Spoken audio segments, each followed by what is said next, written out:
उतार कर फेंक दो ये वर्दी और पहन लो बलवंत राय का पट्टा अपने गले में। बस ऐसे गरीब कमजोर लोगों पर दिखा अपनी मर्दानगी। इन्हीं के हाथों को बांध सकती है तुम्हारी हथकड़ियां, बलवंत राय के नहीं। ये मजदूर का हाथ है कातिया, लोहा पिघलाकर उसका आकार बदल देता है। तू चाहता है कि मैं तेरे यहाँ कुत्ता बनकर रहूं? तू कहे तो भौंकूं, तू कहे तो काटूं। नहीं, मैं सिर्फ एक पुलिस ऑफिसर नहीं हूं, मैं इंडियन हूं, इंडियन। क्या आपको लगता है कि आपने सनी देओल की हर फिल्म देख ली है? अगर हाँ तो जरा रुकिए, क्योंकि आज हम आपको सनी देओल की उन फिल्मों से मिलवाने जा रहे हैं जिन्हें शायद आपने कभी देखा ही नहीं। और इसकी वजह ये नहीं कि वो फ्लॉप थीं, बल्कि इसलिए कि वो कभी रिलीज ही नहीं हो सकी। इनमें से कुछ फिल्मों की शूटिंग महीनों तक चली, करोड़ों रुपए खर्च हुए, बड़े बड़े सितारे जुड़े, म्यूजिक तैयार हुआ, पोस्टर्स छप गए, लेकिन फिर अचानक सब कुछ थम गया। आखिर ऐसा क्या हुआ कि ये फिल्में हमेशा के लिए अधूरी रह गयीं? क्या इन फिल्मों के रिलीज होने से सनी देओल का करियर बिल्कुल अलग दिशा में जा सकता था? क्या बॉलीवुड ने कुछ ऐसी फिल्में खो दी जो इतिहास बदल सकती थीं? आज की इस वीडियो में हम सनी देओल की उन्हीं अधूरी और कभी रिलीज न हो सकी फिल्मों की कहानी जानेंगे कि आखिर ये फिल्में कब शुरू हुई, क्यों बंद हुई और इन सब के पीछे की असली वजह क्या थी।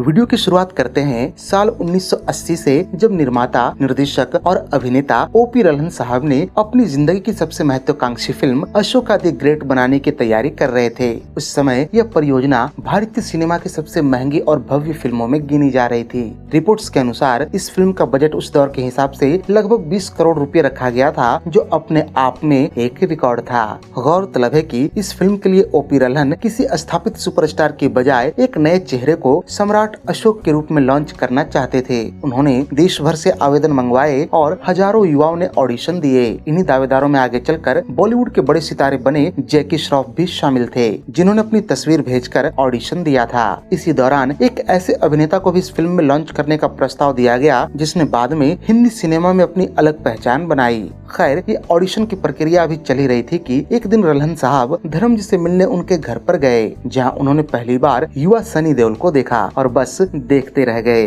उन्होंने धर्मजी के सामने सनी को अपनी महत्वाकांक्षी फिल्म से लॉन्च करने का प्रस्ताव रखा, लेकिन धर्मजी ने बड़ी ही सौम्यता से उन्हें मना कर दिया और कहा कि वो खुद सनी को अपनी प्रोडक्शन में लॉन्च करेंगे, जिसकी तैयारी अभी चल रही है। यदि उस दिन सनी ने यह फिल्म स्वीकार कर ली होती तो संभव है कि उनके फिल्मी करियर की शुरुआत बिल्कुल अलग अंदाज में होती। अब आप सोच रहे होंगे कि सनी के बाद रल्हन साहब ने यह फिल्म किसके साथ बनाई, लेकिन यहाँ आपको जानकर बड़ी हैरानी होगी कि वर्षों की तैयारी, रिसर्च और बड़े सपनों के बावजूद यह महत्वाकांक्षी प्रोजेक्ट कभी फ्लोर पर नहीं जा सका। बढ़ते बजट, वित्तीय चुनौतियों और अन्य कारणों से फिल्म अंततः ठंडे बस्ते में चली गई। यहाँ दिलचस्प बात यह भी है कि ओपी रल्हन ने इस प्रोजेक्ट पर वर्षों तक रिसर्च की थी। उनके घर की दीवारों पर अशोक के जीवन से जुड़े स्टोरी बोर्ड और ऐतिहासिक चित्र लगे रहते थे। उनकी इच्छा थी कि भारतीय सिनेमा दुनिया के सामने सम्राट अशोक पर एक अंतर्राष्ट्रीय स्तर की फिल्म पेश करे। बताता चलूं कि बाद में उनकी बेटी ने भी इस ड्रीम प्रोजेक्ट को फिर से जीवित करने की इच्छा जताई थी, लेकिन आज तक ये फिल्म नहीं बन सकी। ओपी रल्हन की ही तरह साल 1981 में एक और फिल्मकार ने सनी देओल को अपनी फिल्म से लॉन्च करने का प्रस्ताव दिया था। ये फिल्मकार थे एनपी अली, जो एक मेगा बजट फिल्म बनाने की योजना लेकर धर्मजी से मिले थे। इस फिल्म का निर्देशन अनुभवी फिल्मकार मोहन सहगल करने वाले थे। योजना यह थी कि फिल्म में धर्मेंद्र और हेमा मालिनी सनी देओल के माता पिता की भूमिका निभाएंगे, जिससे एक मजबूत स्टार कास्ट के साथ सनी का फिल्मी सफर शुरू हो सके। लेकिन जब यह प्रस्ताव धर्मजी के पास पहुंचा तो उन्होंने इसे स्वीकार नहीं किया। उन्होंने इस योजना को वहीं पर रोक दिया। हालांकि इसके पीछे का कोई आधिकारिक कारण कभी सार्वजनिक नहीं किया गया, लेकिन फिल्म इंडस्ट्री में माना जाता है कि धर्मेंद्र चाहते थे कि सनी देओल की पहचान अपने दम पर बने, न कि केवल अपने माता पिता के स्टार पावर के सहारे। इसके बाद धर्मजी ने अपने बेटे के लिए एक बिल्कुल अलग लॉन्च की योजना बनाई। उन्होंने निर्माता विक्रम सिंह दहल, जो कि उनकी बड़ी बहन के पति थे, उनके साथ मिलकर फिल्म बनाई बेताब, जिसका निर्देशन राहुल रवेल ने किया था।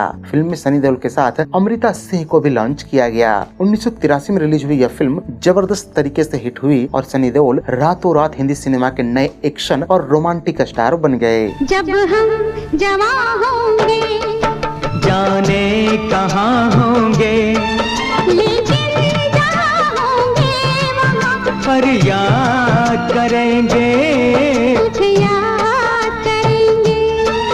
बेताब की शानदार सफलता के बाद निर्माता निर्देशकों के बीच सनी देओल को अपनी फिल्मों में लेने की होड़ सी मच गई। इसी दौर में एक ऐसी फिल्म की घोषणा हुई जो अगर बन जाती तो सनी देओल और शेखर कपूर की करिश्माई जोड़ी दर्शकों को देखने को मिलती। असल में हुआ कुछ यूँ था कि साल 1984 में नवजीवन प्रोडक्शंस प्राइवेट लिमिटेड ने अपनी प्रोडक्शन नंबर 6 नाम की एक नई फिल्म की योजना बनाई। इसी प्रोजेक्ट में मुख्य भूमिका के लिए सनी देओल को प्रस्ताव दिया गया। इसके निर्माता टीटो जुनेजा थे, जबकि निर्देशन की जिम्मेवारी उस समय के उभरते और प्रतिभाशाली निर्देशक शेखर कपूर को सौंपी गई थी। लेकिन दुर्भाग्य से यह फिल्म कभी फ्लोर पर नहीं जा सकी और शुरुआती दौर में ही बंद हो गई। बताता चलूं कि फिल्म का आधिकारिक नाम, कहानी और बाकी कलाकारों की जानकारी आज तक सार्वजनिक नहीं हो सकी। गौरतलब है कि उस समय शेखर कपूर बॉलीवुड में अपनी अलग पहचान बनाने की कोशिश कर रहे थे। कुछ ही वर्षों बाद उन्होंने मिस्टर इंडिया जैसी कालजयी फिल्म बनाकर भारतीय सिनेमा के सबसे चर्चित निर्देशकों में अपनी जगह बनाई। इसके बाद उन्होंने बैंडिट क्वीन और हॉलीवुड की ऑस्कर विजयी फिल्म एलिजाबेथ भी बनाई, जिन्होंने उन्हें विश्व भर में एक दिग्गज निर्देशक के रूप में पहचान दिलाई। ऐसे में यहाँ यह कल्पना करना भी बेहद दिलचस्प है कि यदि साल 1984 में यह फिल्म बन जाती तो सनी देओल और शेखर कपूर की सफल साझेदारी की शुरुआत बहुत पहले हो सकती थी। खैर, निर्माता टीटो जुनेजा उस समय तो सनी देओल को लेकर फिल्म नहीं बना पाए, लेकिन एक दशक बाद जाकर सनी देओल के साथ एक शानदार फिल्म बनाई। यह फिल्म थी साल 1994 में आई इंसानियत, जिसमें पहली बार अमिताभ बच्चन और सनी देओल एक साथ बड़े पर्दे पर दिखाई दिए। इससे यह भी पता चलता है कि टीटो जुनेजा का सनी देओल पर भरोसा वर्षों तक कायम रहा, भले 1984 का वो महत्वाकांक्षी प्रोजेक्ट कभी पूरा नहीं हो सका। इसके बाद साल 1986 के आसपास निर्देशक राहुल रवेल ने पुनर्जन्म की पृष्ठभूमि पर आधारित एक रोमांटिक फिल्म की योजना बनाई थी, जिसका अस्थायी शीर्षक जन्म जन्म की मोहब्बत रखा गया था। इस फिल्म की शीर्ष भूमिकाओं में सनी देओल और पद्मिनी कोल्हापुरे को लेने की योजना बनी थी। फिल्म की कहानी दो प्रेमियों की थी जो पारिवारिक दुश्मनी के कारण बिछड़ जाते हैं। किस्मत उन्हें अगले जन्म में फिर मिलाती है, जहां उनका अधूरा प्रेम एक नई शुरुआत करता है। उस समय पुनर्जन्म पर आधारित फिल्मों का दौर भी काफी लोकप्रिय था, इसलिए इस विषय को लेकर काफी उम्मीदें थीं। लेकिन दोनों कलाकार अपनी अपनी फिल्मों में काफी व्यस्त थे। नतीजन उनके डेट्स उपलब्ध नहीं हो सके और यह फिल्म बिना फ्लोर पर आए ही ठंडे बस्ते में चली गई। बताता चलूं कि करीब एक दशक बाद जाकर जब यह कहानी निर्देशक राज कंवर के पास पहुंची तो उन्होंने 1997 में इसे नए कलाकारों के साथ दोबारा शुरू करने का फैसला किया। इस बार फिल्म का नाम रखा गया साथ पिछले जन्म का, जिसमें सैफ अली खान और महिमा चौधरी को साइन किया गया। हालांकि यह प्रयास भी सफल नहीं हो सका। कलाकारों की व्यस्तता और डेट्स के टकराव के कारण फिल्म दूसरी बार भी बंद हो गई। आखिरकार लगभग 16 वर्षों के लंबे इंतजार के बाद यही कहानी नए कलाकारों के साथ साल 2002 में अब के बरस के नाम से बड़े पर्दे तक पहुंची। फिल्म में आर्य बब्बर और अमृता राव ने मुख्य भूमिकाएं निभाई थीं। यह दोनों कलाकारों के शुरुआती करियर की महत्वपूर्ण फिल्मों में से एक थी। हालांकि रिलीज के बाद फिल्म बॉक्स ऑफिस पर कोई खास कमाल नहीं दिखा सकी। समीक्षकों का मानना था कि इसकी कहानी और प्रस्तुति उस समय तक पुरानी लगने लगी थी, क्योंकि 1980 के दशक की सोच पर आधारित पटकथा को 2002 के दर्शकों के सामने लगभग बिना किसी बड़े बदलाव के पेश किया गया था। वैसे अगर साल 1986 में यह फिल्म बन जाती तो निसंदेह यह सनी देओल और पद्मिनी कोल्हापुरे की सबसे चर्चित रोमांटिक फिल्मों में से एक हो सकती थी। इसके बाद साल 1987 में निर्माता राजेंद्र पटेल ने अपने बैनर RS प्रोडक्शंस के तहत एक नई फिल्म की घोषणा की थी। यह उनके बैनर की प्रोडक्शन नंबर 2 थी, जिसमें उस दौर के दो युवा सितारों सनी देओल और चंकी पांडे को पहली बार साथ लाने की योजना बनाई गई थी। लेकिन अफसोस यह फिल्म भी कभी फ्लोर पर नहीं जा सकी और शुरुआती दौर में ही बंद हो गई। इस अनाम फिल्म से कई प्रतिभाशाली फिल्मकार जुड़े हुए थे। इसकी कहानी फैज और सलीम ने लिखी थी, जबकि स्क्रीन प्ले की जिम्मेदारी उस समय उभर रहे लेखक अनीस बज्मी के पास थी। बाद में अनीस बज्मी ने आंखें, नो एंट्री, वेलकम और भूल भुलैया 2 जैसी कई सफल फिल्मों का निर्देशन किया। फिल्म का संगीत बप्पी लहड़ी देने वाले थे और निर्देशन की कमान सिकंदर भारती संभाल रहे थे। याद रहे कि 1987 सनी देओल के करियर का बेहद व्यस्त दौर था। उस समय उनकी डकैत जैसी फिल्म रिलीज हुई थी और वे लगातार कई बड़े प्रोजेक्ट्स में व्यस्त थे। दूसरी ओर चंकी पांडे भी बॉलीवुड में अपनी पहचान बनाने की शुरुआत कर रहे थे। ऐसे में यह फिल्म दोनों अभिनेताओं के लिए एक दिलचस्प ऑन स्क्रीन जोड़ी साबित हो सकती थी। हालांकि इस फिल्म के बंद होने की आधिकारिक वजह आज तक सार्वजनिक नहीं हो सकी। उपलब्ध रिकॉर्ड में केवल इतना उल्लेख मिलता है कि यह प्रोजेक्ट शुरुआती चरण में ही बंद हो गई थी, न तो इसकी शूटिंग शुरू हुई और न ही इसका शीर्षक कभी घोषित किया गया। आज यह फिल्म बॉलीवुड के उन गुमनाम अधूरे प्रोजेक्ट्स में गिनी जाती है जिसके बारे में बहुत कम लोगों को जानकारी है। इसके बाद साल 1988 में बॉलीवुड में एक बड़ी मल्टी स्टारर फिल्म की घोषणा हुई थी जिसका नाम था बेनकाब। यह फिल्म यूनिवर्सल इंटरप्राइजेस के बैनर तले बनाई जानी थी और इसकी सबसे बड़ी खासियत थी इसकी दमदार स्टार कास्ट। फिल्म में संजय दत्त, सनी देओल, संगीता बिजलानी, मंदाकिनी, सोनम आदि को अहम भूमिकाओं में लिया गया था।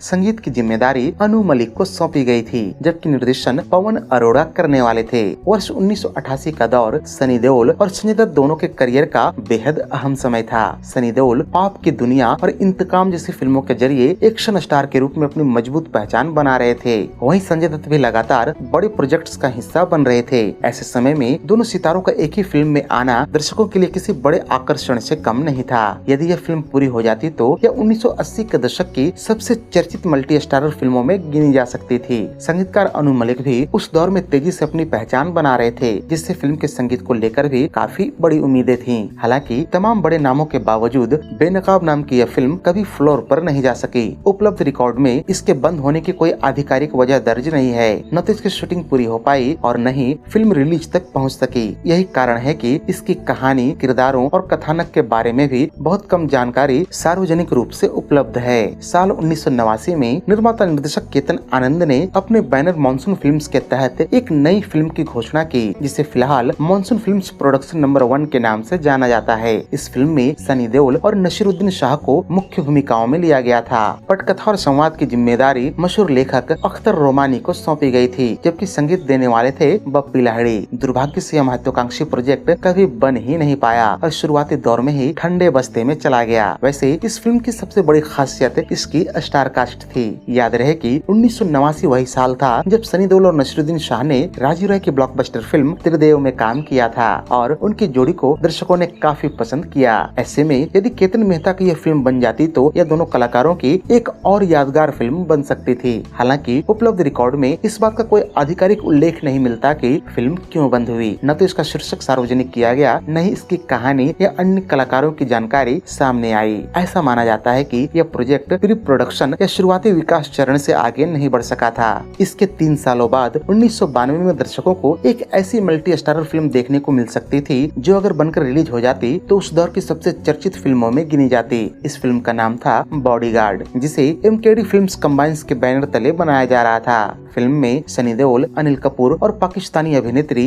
जेबा बख्तियार मुख्य भूमिकाओं में नजर आने वाले थे। इसकी कहानी और पटकथा प्रयागराज तथा हनी ईरानी ने लिखी थी जबकि फिल्म की मूल अवधारणा दिग्गज शोमैन मनमोहन देसाई साहब की थी। निर्देशन और निर्माण की जिम्मेदारी उनके बेटे केतन देसाई ने संभाली थी। संगीत देने वाले थे लोकप्रिय संगीतकार जोड़ी राम लक्ष्मण जिन्होंने उसी दौर में मैंने प्यार किया जैसी फिल्म से अपार लोकप्रियता हासिल की थी। सनी और अनिल 1990 के दशक की शुरुआत में दोनों सितारे अपने करियर के शिखर पर थे। सनी देओल की घायल और विश्वात्मा जैसी फिल्मों ने उन्हें एक्शन स्टार बना रखा था जबकि अनिल कपूर तेजाब, राम लखन और किशन कन्हैया जैसी फिल्मों के कारण सुपरस्टार बन चुके थे। ऐसे में दोनों सितारों को एक साथ देखना अपने आप में एक बड़ा सिनेमाई आकर्षण था। हालांकि फिल्म की आधिकारिक घोषणा के बावजूद यह कभी फ्लोर पर आगे नहीं बढ़ सकी और अंततः बंद कर दी गई। इसके बंद होने की कोई आधिकारिक वजह सार्वजनिक नहीं हुई। उस दौर में कई महत्वाकांक्षी फिल्में वित्तीय समस्याओं, कलाकारों की व्यस्त तारीखों, बदलती पटकथा या निर्माण संबंधी दिक्कतों के कारण अधूरी रह जाती थी और बॉडीगार्ड भी उन्हीं दुर्भाग्यपूर्ण परियोजनाओं में शामिल हो गई। दिलचस्प बात यह है कि बाद में बॉडीगार्ड शीर्षक से कई भाषाओं में फिल्में बनी जिनमें सबसे लोकप्रिय रही साल 2011 में आई सलमान खान अभिनीत बॉडीगार्ड। लेकिन 1992 में प्रस्तावित सनी देओल और अनिल कपूर वाली बॉडीगार्ड का इस फिल्म से कोई संबंध नहीं है। वह पूरी तरह से अलग कहानी और परियोजना थी जो कभी दर्शकों तक पहुँच ही नहीं सकी। इसी साल यानी कि 1992 में निर्देशक राजकुमार संतोषी ने अभिनेता सनी देओल को लेकर एक महत्वाकांक्षी फिल्म अफलातून बनाने की घोषणा की थी। यह फिल्म उस समय काफी चर्चा में रही क्योंकि घायल जैसे ब्लॉकबस्टर राष्ट्रीय पुरस्कार विजेता फिल्म के बाद संतोषी और सनी देओल की जोड़ी एक बार फिर से साथ आने वाली थी। फिल्म का निर्माण राज बाफना कर रहे थे। फिल्म में सनी देओल के साथ मीनाक्षी शेषाद्री, शक्ति कपूर, अनु कपूर और अमरीश पुरी जैसे दमदार कलाकारों को लिया गया था। इसकी कहानी और निर्देशन स्वयं राजकुमार संतोषी संभाल रहे थे जबकि संगीत की जिम्मेदारी महान संगीतकार राहुल देव बर्मन साहब को सौंपी गई थी। यह दौर पंचम दा के करियर के अंतिम वर्षों का था, इसलिए इस फिल्म की संगीत को लेकर भी काफी उत्सुकता थी।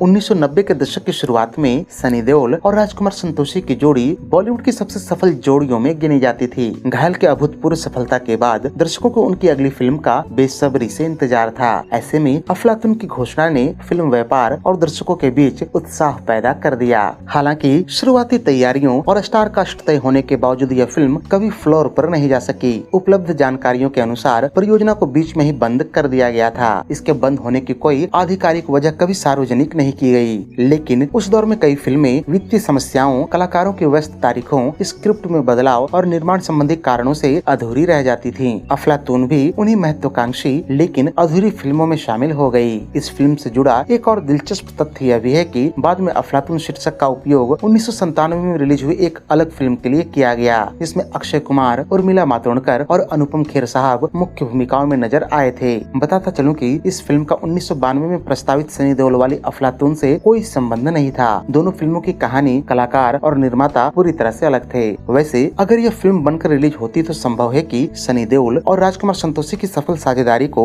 घायल के बाद एक और बड़ी हिट फिल्म मिल सकती थी। साथ ही यह आर.डी. बर्मन के अंतिम दौर की उन महत्वाकांक्षी फिल्मों में शामिल होती जिनका संगीत आज भी चर्चा का विषय बन सकता था। लेकिन अफसोस, अफलातून भी बॉलीवुड की उन यादगार अधूरी फिल्मों की सूची में शामिल हो गई जिसकी केवल घोषणा हुई लेकिन जिन्हें दर्शक कभी बड़े पर्दे पर नहीं देख सके। इसके अगले ही साल 1993 में सनी देओल के खाते में एक और बड़ी फिल्म जुड़ने वाली थी जिसका नाम था खोटा सिक्का। इस फिल्म का निर्माण मयंक आर्ट्स के बैनर तले किया जाना था। निर्माता गुड्डू धनोआ, राजू कोठारी और ललित कपूर थे, जबकि निर्देशन की कमान स्वयं गुड्डू धनोआ के हाथों में थी। यह परियोजना इसलिए भी खास मानी जा रही थी क्योंकि उस समय सनी देओल तेजी से बॉलीवुड के सबसे बड़े एक्शन सितारों में शामिल हो चुके थे। 1990 में घायल, 1992 में विश्वात्मा, 1993 में दामिनी जैसी फिल्मों ने उनकी लोकप्रियता को नई ऊंचाइयों पर पहुंचा दिया था। ऐसे में गुड्डू धनोआ जैसे एक्शन फिल्मों के निर्देशक के साथ उनकी नई फिल्म को लेकर ट्रेड सर्किल और दर्शकों के बीच काफी उत्सुकता थी। यहाँ दिलचस्प बात यह है कि गुड्डू धनोआ और सनी देओल की जोड़ी बाद के वर्षों में जिद्दी, सलाखें, बिग ब्रदर और जाल द ट्रैप जैसी सफल फिल्मों में साथ आई। अगर साल 1993 में खोटा सिक्का बन जाती तो निसंदेह इन फिल्मों की ही तरह बेहद कामयाब रहती। गौरतलब है कि इस फिल्म के बारे में आज भी बहुत कम जानकारी उपलब्ध है। न तो इसकी कहानी सार्वजनिक हुई और न ही इसके अन्य कलाकारों या संगीतकारों की आधिकारिक घोषणा सामने आई। यही कारण है कि खोटा सिक्का सनी देओल की सबसे रहस्यमय अधूरी फिल्मों में गिनी जाती है।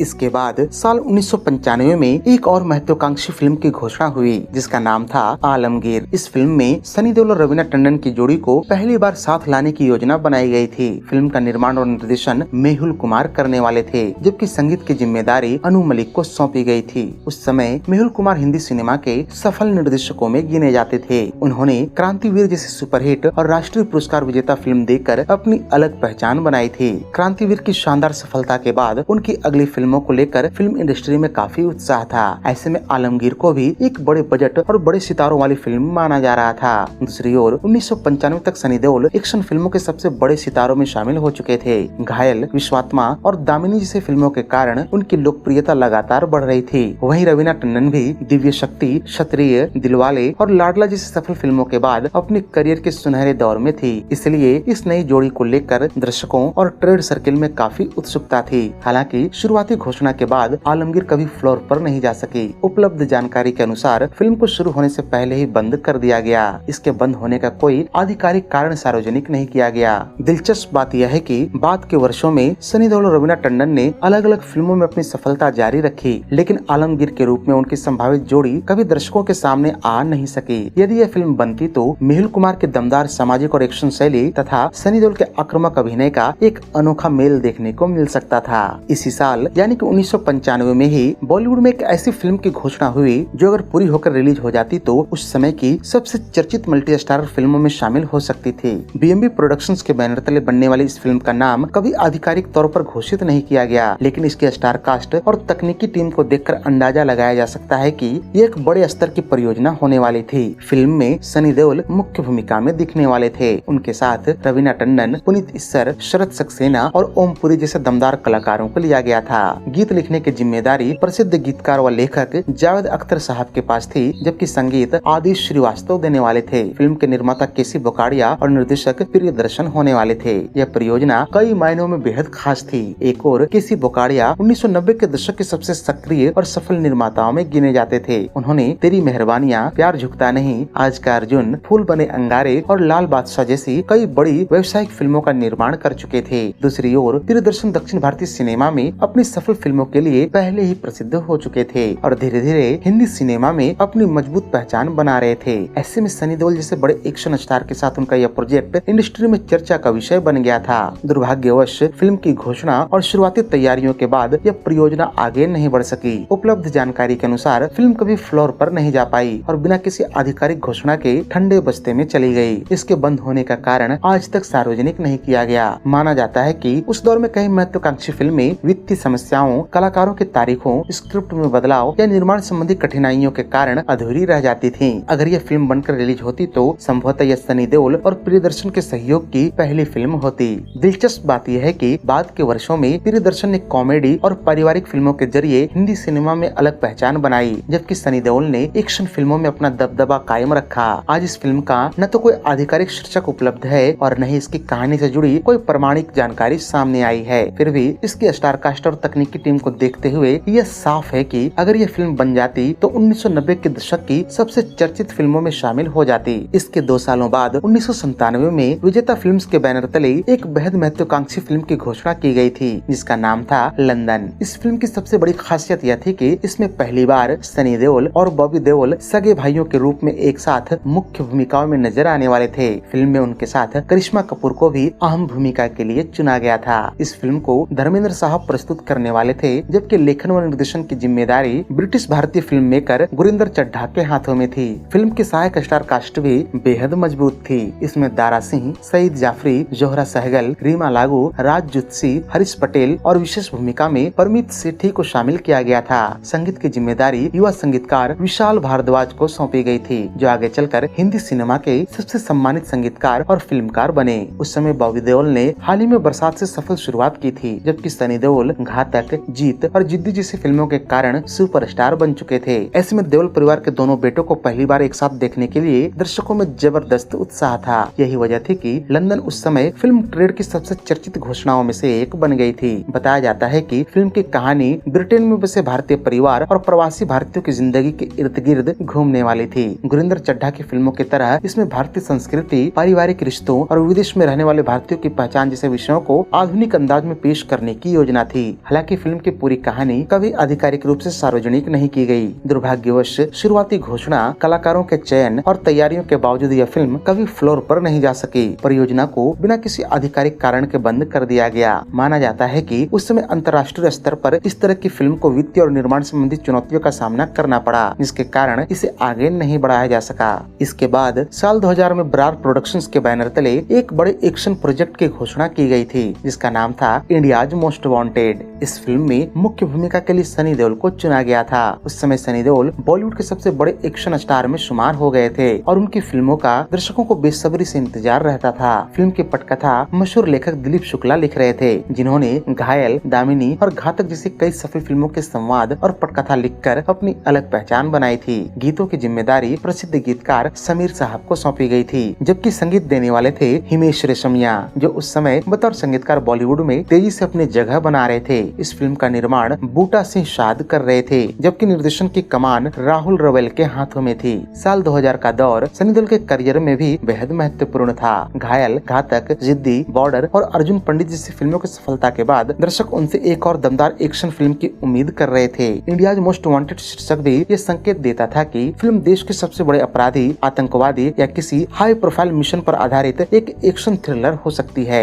हालांकि इसकी कहानी कभी आधिकारिक रूप से सार्वजनिक नहीं की गई। दुर्भाग्यवश फिल्म की घोषणा के बाद यह परियोजना कभी आगे नहीं बढ़ सकी और कुछ समय बाद इसे बंद कर दिया गया। साल 2000 में ही पिक्चर परफेक्ट प्रोडक्शंस के बैनर तले एक महत्वाकांक्षी फिल्म सिकंदर की घोषणा की गई। शुरुआत में इस फिल्म के मुख्य अभिनेता चंद्रचूड़ सिंह थे, लेकिन बाद में उन्हें हटाकर सनी देओल को फिल्म में साइन किया गया। उस समय सनी देओल हिंदी सिनेमा के सबसे बड़े एक्शन सितारों में गिने जाते थे, इसलिए उनके जुड़ने से फिल्म को काफी फायदा हुआ और इसकी चर्चा इंडस्ट्री में जोरों शोरों से होने लगी। फिल्म में सनी देओल के साथ तब्बू और दीप्ति भटनागर मुख्य भूमिकाओं में नजर आने वाले थे। इसके अलावा राहुल देव, मुकेश ऋषि और निर्मल पांडे जैसे दमदार कलाकारों को भी महत्वपूर्ण भूमिकाओं के लिए चुना गया था। यह स्टार कास्ट इस बात का संकेत दे रही थी कि फिल्म एक बड़े पैमाने की एक्शन ड्रामा या थ्रिलर बनने वाली है। फिल्म का स्क्रीन प्ले तिग्मांशु धुलिया ने तैयार किया था, जबकि संवाद लिखने की जिम्मेदारी दिलीप शुक्ला के पास थी। संगीतकार आदित्य श्रीवास्तव को फिल्म का संगीत तैयार करना था, जबकि निर्माता रणदीप आर्य और लेखक निर्देशक सुनील बोहरा थे। उपलब्ध जानकारी के अनुसार फिल्म की शुरुआती तैयारियां हो चुकी थी और मुख्य कलाकार भी तय कर लिए गए थे, लेकिन किसी कारणवश यह परियोजना आगे नहीं बढ़ सकी और इसके बंद होने का कोई आधिकारिक कारण कभी सार्वजनिक नहीं किया गया। यहाँ दिलचस्प बात यह भी है कि इस फिल्म में सनी देओल को चंद्रचूड़ सिंह की जगह लिया गया था। इससे यह साफ होता है कि निर्माता फिल्म को हर हाल में बड़े स्तर पर बनाना चाहते थे, लेकिन स्टारकास्ट बदलने के बाद भी यह परियोजना अपने मंजिल तक नहीं पहुँच सकी। साल 2000 में लंदन फिल्म्स ने अपनी पहली फिल्म की घोषणा की, जिसमें सनी देओल और करिश्मा कपूर मुख्य भूमिकाओं में नजर आने वाले थे। हालांकि इस फिल्म का आधिकारिक शीर्षक कभी घोषित नहीं किया गया, लेकिन इसकी घोषणा के साथ ही यह इंडस्ट्री में चर्चा का विषय बन गई थी। इसकी सबसे बड़ी वजह थी सनी देओल और करिश्मा कपूर जैसी लोकप्रिय जोड़ी। साथ ही ये तथ्य कि film superhit Tamil film Swarnamukhi का हिंदी रीमेक बनने वाली थी। फिल्म की कहानी, पटकथा और निर्देशन की जिम्मेदारी दक्षिण भारतीय निर्देशक के.एस. आद्यमान के हाथों में थी। उन्होंने 1998 की तमिल फिल्म स्वर्णमुखी का भी निर्देशन किया था। मूल फिल्म में पार्थिबन, देवयानी और प्रकाश राज मुख्य भूमिकाओं में दिखे थे। फिल्म एक भावनात्मक प्रेम कहानी थी, जिसमें जुनून, अस्वीकृत प्रेम, त्याग और मानवीय रिश्तों की जटिलताओं को बेहद प्रभावशाली ढंग से प्रस्तुत किया गया था।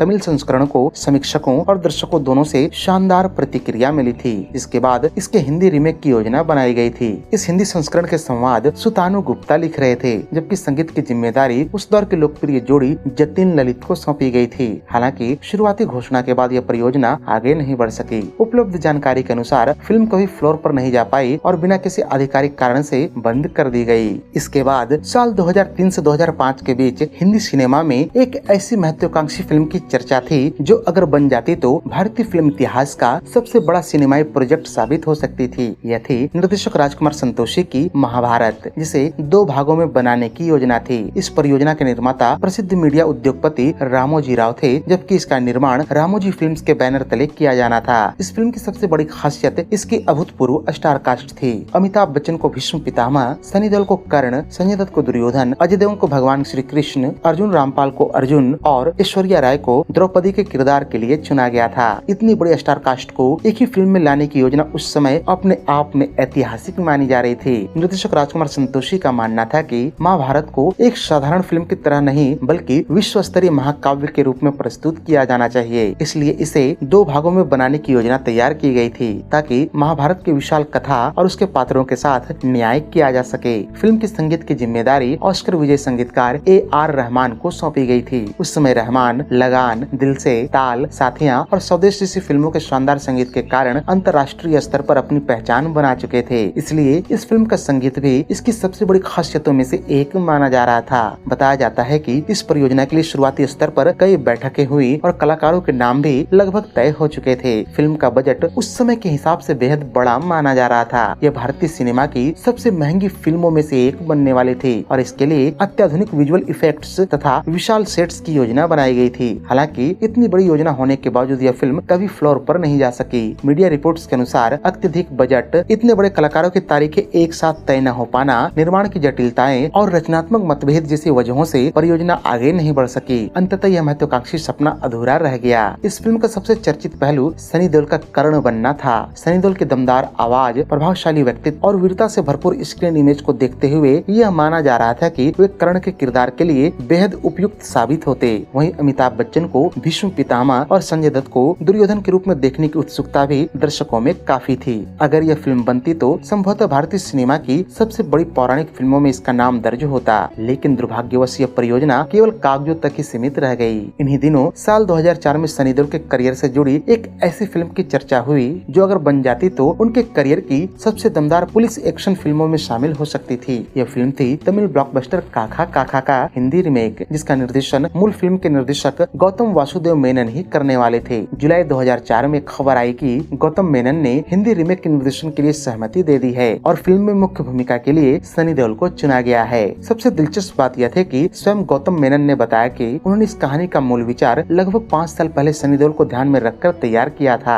उनके अनुसार एक ईमानदार, सख्त और निडर पुलिस अधिकारी के किरदार के लिए सनी देओल उनकी पहली पसंद थे। बताता चलूं कि काका काका 2003 में रिलीज हुई तमिल सिनेमा की सबसे बड़ी सफल फिल्मों में से एक थी। इसमें सूर्या ने एसीपी अनब सेल्वन का किरदार निभाया था, जबकि ज्योतिका उनकी प्रेमिका के रूप में नजर आई थी। फिल्म अपने यथार्थवादी एक्शन, भावनात्मक कहानी और शानदार निर्देशन के कारण सुपरहिट साबित हुई और बाद में इसे दक्षिण भारतीय सिनेमा की क्लासिक पुलिस फिल्मों में गिना जाने लगा। इसके हिंदी रीमेक में सनी देओल को एक ऐसे पुलिस अधिकारी का किरदार निभाना था जो संगठित अपराध के खिलाफ लड़ते हुए अपनी निजी जिंदगी और कर्तव्य के बीच संघर्ष करता है। यह किरदार सनी देओल के एक्शन इमेज के लिए बिल्कुल उपयुक्त माना जा रहा था, इसलिए इस परियोजना को लेकर दर्शकों और फिल्म ट्रेड में काफी उत्साह था। हालांकि शुरुआती बातचीत और योजना बनने के बावजूद यह फिल्म कभी फ्लोर पर नहीं जा सकी। परियोजना किसी कारणवश ठंडे अवस्थे में चली गई। आधिकारिक तौर पर इसके रुकने की कोई स्पष्ट वजह कभी सामने नहीं आई, लेकिन माना जाता है कि निर्माण संबंधी समस्याओं और अन्य व्यावसायिक कारणों के चलते यह प्रोजेक्ट आगे नहीं बढ़ पाई। इसके कई वर्षों बाद इसी कहानी पर हिंदी रीमेक फोर्स के नाम से बनाया गया। 2011 में रिलीज हुई इस फिल्म में जॉन अब्राहम ने मुख्य भूमिका निभाई थी, जबकि उनके साथ जेनेलिया डिसूजा नजर आई। फिल्म का निर्देशन निशिकांत कामत ने किया और यह फिल्म बॉक्स ऑफिस पर सफल रही थी। साल 2007 में बॉलीवुड में एक नई फिल्म की घोषणा हुई, जिसे जीवी फिल्म्स के बैनर तले बनाया जाना था। हालांकि इस परियोजना का आधिकारिक शीर्षक कभी सामने नहीं आया, लेकिन इसकी सबसे बड़ी खासियत थी सनी देओल और निर्देशक अनीश बज्मी का पहली बार साथ आना। फिल्म में मुख्य भूमिका के लिए सनी देओल को चुना गया था, जबकि निर्देशन की जिम्मेवारी उस समय के सफल फिल्मकार अनीश बज्मी के हाथों में थी। 2007 तक अनीश बज्मी प्यार तो होना ही था, दीवानगी, नो एंट्री और वेलकम जैसी फिल्मों के कारण बॉलीवुड के सबसे लोकप्रिय निर्देशकों में शामिल हो चुके थे। खासकर कॉमेडी और मनोरंजक व्यावसायिक फिल्मों में उनकी अलग पहचान बन चुकी थी। दूसरी ओर सनी देओल उस समय भी हिंदी सिनेमा के सबसे बड़े एक्शन सितारों में गिने जाते थे। ऐसे में अनीश बज्मी और सनी देओल का यह संभावित सहयोग इंडस्ट्री के लिए एक नई और दिलचस्प जोड़ी माना जा रहा था। हालांकि फिल्म की कहानी, अन्य कलाकारों और तकनीकी टीम के बारे में कभी कोई आधिकारिक जानकारी सामने नहीं आई। यही कारण है कि यह परियोजना आज भी सनी देओल के करियर की सबसे रहस्यमयी अधूरी फिल्मों में गिनी जाती है। घोषणा के बाद कुछ समय तक फिल्म को लेकर काफी चर्चा रही, लेकिन बाद में यह परियोजना आगे नहीं बढ़ सकी। उपलब्ध जानकारी के अनुसार फिल्म कभी फ्लोर पर नहीं गई और बिना किसी आधिकारिक घोषणा के बंद कर दी गई। तो ये थी सनी देओल की वो फिल्में जो केवल घोषणा बनकर रह गईं और कभी अपने चाहने वालों तक पहुंच नहीं पाई। उम्मीद है कि ये आपको बेहद रोचक लगी होगी। अगर ये वीडियो आपको पसंद आई हो तो इसे लाइक व शेयर भी कर दें तथा ऐसे ही अन्य दिलचस्प वीडियोस की नोटिफिकेशन पाने के लिए चैनल को सब्सक्राइब करके बेल आइकन में ऑल का बटन दबाना न भूलें। धन्यवाद।